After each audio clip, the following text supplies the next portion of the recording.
Floor पे ये room आप सेपरेट भी कर सकते हैं ड्राइंग रूम के तौर पे, ठीक है। ये टीवी लॉन्च ऊपर वाले रूम का और बेड सॉरी पोर्शन का, ये किचन, ऊपर वाले फ्लोर का जो है ये बेडरूम, साथ ही वॉशरूम, और ये ऊपर वाले फ्लोर का सेकंड बेडरूम।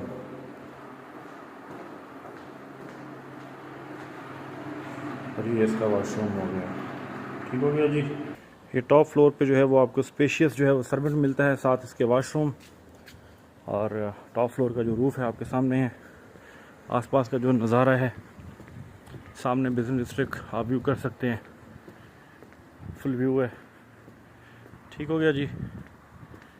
ये सारा आपके सामने है जी, ये मैंने आपको व्यू करा दी है आसपास का सारा, जितनी भी लोकेशन है। एच ब्लॉक है, ये 10 मरले का घर है।